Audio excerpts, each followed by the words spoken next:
साक्षात यानी कृष्ण स्वरूप है। देखिए हम चाहे किसी भी ग्रंथ को पढ़ें या किसी भी पुराण को पढ़ें, हर ग्रंथ के अंदर हर देवी देवता की स्तुति की गई है। किसी ग्रंथ के अंदर महाराज राम की स्तुति की गई है, किसी के अंदर कृष्ण की स्तुति की गई है, किसी के अंदर देवी की, किसी के अंदर हनुमान जी की। तो कहने का तात्पर्य क्या, हर यानी हर ग्रंथ के अंदर हर देवी देवता की स्तुति की गई है। लेकिन भागवत के अंदर महाराज न तो किसी देवी न किसी देवता की स्तुति की गई, और भागवत के अंदर यानी वंदना की गई है तो केवल सत्य की वंदना की गई है कि सत्य है क्या। तो देखिए भागवत के यानी देखा जाए भागवत के अंदर 12 स्कंद है और 335 अध्याय 18,000 श्लोक हैं। और भागवत के प्रथम स्कंद को यानी अधिकार का स्कंद कहा गया है। और कहते हैं प्रथम स्कंद के अंदर यानी देखा जाए 11 अध्याय है और उसके बाद 801 श्लोक हैं। और इस प्रथम स्कंद को अधिकार का स्कंद कहा गया है। तो आइए शुभारंभ करते हैं और बड़ा सुंदर वर्णन किया गया है। प्रथम श्लोक में बड़ा सुंदर मंगलाचरण किया गया है कि जन्माद्यस्य यतो वयानदतरस् चार्थे सवेज्ञ स्वराट तेने ब्रह्म हृदयादि कवहि मुह्यन्ति यते सूरयः तेजो वारे मृदाम यथा विनिमयो यत्र त्रिसर्गो मृषा धामना स्वेन सदा निरस्तकुहकं सत्यं परमधीमहि कि सत्यं परमधीमहि। अब भागवत के प्रथम स्कंद के और पहले अध्याय में वर्णन केवल सत्य का किया जा रहा है, इसलिए सत्यम परम धीमहि। कहती जन्माद्यस्य यतो वयानदतरे चार्थे सभिज्ञेश्वराट। बड़ा सुंदर वर्णन किया गया है कि जिस परमात्मा की कृपा से यानी पूरा प्रपंच बनता है, सारा संसार जिसके इशारे पर चलता है, पालित होता है। लेकिन ब्रह्मा जी ने स्वयं वेदों की ज्ञाता है और कहते हैं वेदार्थ ज्ञान का प्रतिपादन करके बताए ब्रह्मा जी ने कि वो परम ब्रह्म परमात्मा है कैसा। तो बड़ा सुंदर वर्णन क्या कहने लगे, स्वराट यानी जो अपनी स्वरूप में प्रतिष्ठित रहता है और अपने प्रकाश से सारी दुनिया को प्रकाशित करता है, ऐसा है वो परम ब्रह्म, साक्षात प्रकाश स्वरूप है, वह परम ब्रह्म परमात्मा। ऐसे सत्य की हमें वंदना करनी चाहिए, ऐसे परम ब्रह्म परमात्मा की। अब भागवत प्रारंभ हो रही है तो सबसे पहले सत्य का महाराज वर्णन किया गया, सत्य की वंदना की गई है। और जब भागवत का मध्य आता है ना, देखिए वार्तालाप न करें, कथा पर ध्यान दें।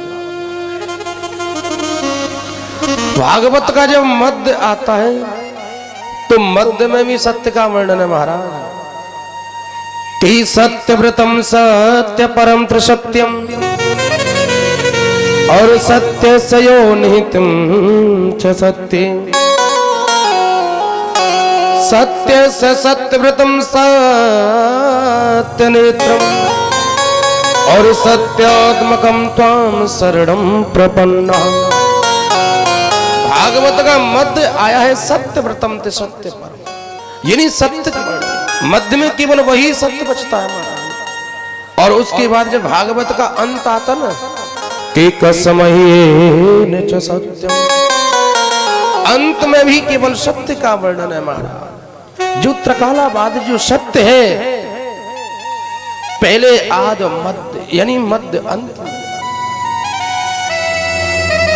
देखिए महर्षि वेदव्यास जी ने सबसे पहले यानी सत्य की वंदना की यानी क्यों की गई है?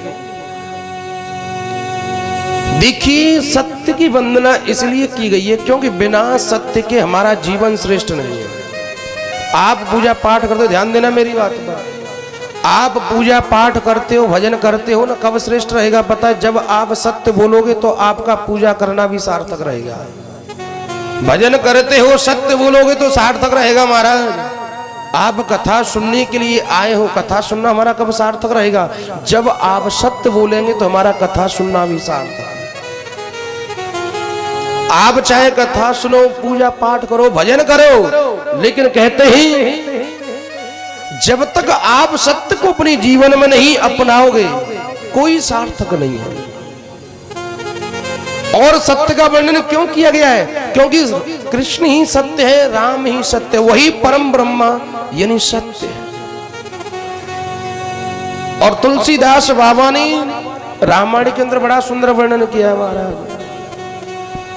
कई धर्म न दोसर सत्य समाना, धर्म न दोसर सत्य समाना, धर्म न दोसर सत्य समाना, धर्म न दोसर सत्य समाना, आगमनी में पुराण बघरा, आगमनी पुराण बघरा। बड़ा सुंदर वर्णन किया है तुलसीदास बाबा ने रामायण के अंदर महाराज कि धर्म न दूसरा सत्य समाना और आगमन निगम पुराण बखाना। यानी सत्य से पढ़कर कि महाराज कोई धर्म नहीं होता है।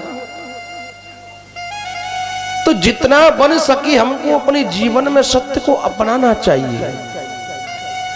और शास्त्रों में बड़ा सुंदर वर्णन है कि असत्यादि परा धर्म नहीं असत्य समपातक पुंजा। यानी असत्य से बढ़कर के कोई अधर्म नहीं है महाराज। सत्य को अपने जीवन में अपनाओ। हमारा जो पूजा पाठ करेंगे, भजन करेंगे, सार्थक जब रहेगा जब हम सत्य बोलेंगे। अब ये नहीं आपने संकल्प कर दिया, मूली हाथ में बंधवा ली, हम बंधन में बंध गए, हम कथा सुन रहे हैं, सार्थक होगा नहीं महाराज। सत्य बोलोगे जब सार्थक हमारा कथा सुनना भी रहेगा। और इससे बड़ा कोई धर्म नहीं है सत्य से बढ़कर के। यही जीवन का परम तत्व, यही जीवन का सार है। जितना बन सके सत्य को अपने जीवन में अपनाओ। अब दूसरी श्लोक में बड़ा सुंदर मंगलाचरण किया है कि धर्म क्या है, परम धर्म किसे कहते हैं। तो बड़ा सुंदर वर्णन किया कि धर्म प्रोजित के तवोत्र परम, कि धर्म प्रोजित के तवोत्र परम, निर्मसराणाम सदा वेद्यं वास्तवमत्र वस्तु शिवदं तापत्रयोन्मूलनम्। श्रीमद्भागवते महामुनिकृते किं वा परेरीश्वरः और सद्यो हिरद्यवर्यते और शस्त्रो वितक्षणात् है कि धर्म है प्रोजित के तमूत्र परमो निर्मसरणाम सदा। यानी परम धर्म किसे कहते हैं? तो दूसरे श्लोक में यानी बड़ा सुंदर वर्णन किया है महाराज। देखो परम धर्म है यानी कृष्ण कथा, जो निष्कपट, यानी जिसके मन में यानी जिसके जीवन में कोई कामना नहीं है महाराज, जो परमात्मा ने दे दिया है और कहते हैं उसी पर व्यक्ति संतुष्ट है और वही व्यक्ति का सबसे बड़ा परम धर्म है। अब ये नहीं कि हम परमात्मा की कमियों को गिनते, हमें परमात्मा ने ये नहीं दिया, हमें परमात्मा ने वो नहीं दिया। तो व्यक्ति का परम धर्म नहीं है। जो परमात्मा ने दे दिया है महाराज, अगर आप उसे चाहोगे तो अपने जीवन में प्रसन्न रहोगे, संतुष्ट रहोगे महाराज। लेकिन हमारी दृष्टि कहाँ जाती है? जो हमें परमात्मा ने दिया नहीं है महाराज। उसके बाद तापत्रयोन्मूलनम, यानी ये जो कृष्ण कथा है ना भागवत है कैसी? तापत्रयोन्मूलनम, यानी तीनों प्रकार के तापों को ये कथा महाराज उन्मूलन करती है। कल भी बताया, दैविक दैविक भौतिक ताप, इन तापों को तीनों को विनष्ट करती है महाराज कृष्ण कथा। देखिए, हमें किसी ग्रंथ को पढ़ने का समय मिले न मिले कोई बात नहीं महाराज। हम ब्रह्म वैवर्त पुराण नहीं पढ़ पाए, या महाभारत नहीं पढ़ पाए, या शिव पुराण नहीं पढ़ सके, कोई बात नहीं। केवल आप 7 दिन तक भागवत नियम से, संयम से, एक आसन से बैठ करके सुन लो महाराज। आपको किसी ग्रंथ का पढ़ने का समय न मिले कोई बात नहीं, केवल आप भागवत का आश्रय ले लो। 7 दिन तक नियम से, संयम से भागवत को श्रवण करो। तो कहते हैं 17 प्राणों का महाराज सुनने का फल प्राप्त होता है व्यक्ति को। 7 दिन तक नियम से, संयम से भागवत को श्रवण करो। चलो कोई बात नहीं, आपके मन में विचार है, क्योंकि भागवत का लिफाफा आपके घर गया या पत्र का आपके घर गई। अब आपने सोचा 2-4 दिन के बाद के भाई, यानी उनके यहां से भागवत के पत्र का आइए हमको चलना चाहिए। अब जैसे ही आपने मन में विचार किया कि हमको चलना चाहिए और मन में संकल्प लिया है, जैसे ही घर से बाहर निकलने लगे कथा सुनने के लिए, तो उसी समय आपके हृदय में परमात्मा यानी प्राकट्य हो जाता है, हमारा आपके हृदय में विराजमान हो जाता है।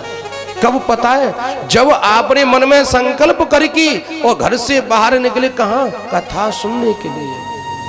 उसी समय परमात्मा आपके हृदय में महाराज प्रकट हो जाता है।